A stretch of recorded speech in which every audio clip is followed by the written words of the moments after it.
But one thing we're all talking about here is the highest heavens and also Eden as a mountain temple.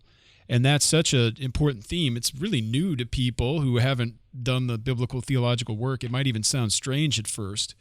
But why is it so important for us to recognize the fact that the Garden of Eden is indeed not only on a mountain, that it's rather clear when we investigate that it is a mountain setting, but also that it's depicted as a holy place, as a temple.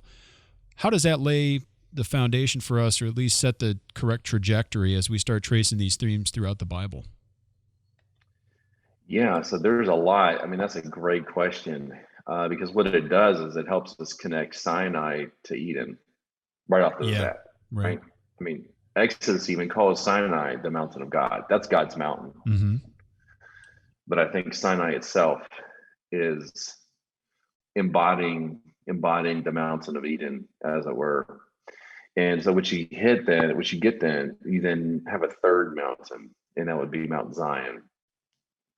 So you really have the trajectory would be Eden, Sinai, Zion, Mm-hmm.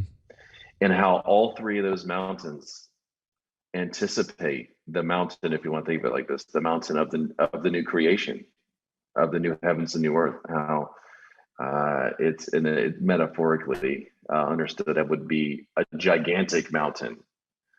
So if you want to say you could say that all of biblical history is bound up with four mountains. Oh yeah. If you wanted to synthesize it like that, it's a fascinating idea. And so what you get then, we then start to understand how humanity relates to God on these mountains. And so you have Adam and Eve, and they're on the top of this mountain. Now there's debate. It's hard for us to figure out: is Eden the Holy of Holies, or is the garden? There seems to be a distinction between the garden and Eden. Scholars are divided. It's not a huge point. I don't think there's any interpretive difference. It's just a matter of labels. I argue that Eden is the Holy of Holies, and then after Eden, so Eden is, yeah. So you have water that would be at the top of Eden, and it's and the water's going downwards down the mountain. And so as you descend the top of the mountain, you then hit the garden. So you have Eden at the very top, and then again, we don't have information like, well, how far down? Right. We don't have that, but it goes Eden, and then there's the garden, and then past the garden would be the uninhabitable area, which is where you're going to have somewhat disorderly things. Yeah, analogous to the outer courts and outside right. That's the cave. Exactly right. Right. It makes That's sense because exactly you right. have So the idea, right, yeah. the place where God is most closely identified, and then the various concentric circles moving out beyond that. And we know that Eden's on a mountain from Exodus 28, but also all the rivers, 4 of them, are flowing away from it. So it's just flowing down. Yeah.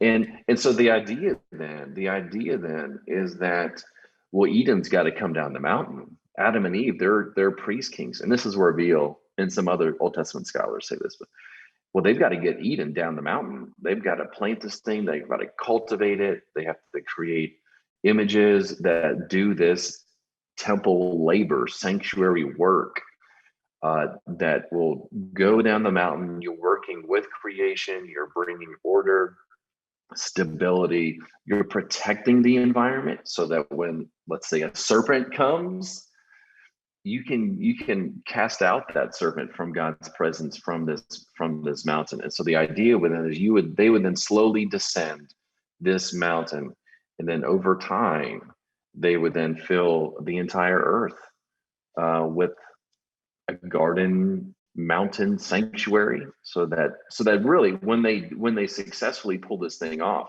heaven will come down. The whole goal here is that heaven will come down and God will dwell with his people. That is the telos. That is where this entire program is going. Heaven come down, heaven. So heaven and earth are two different realms, right?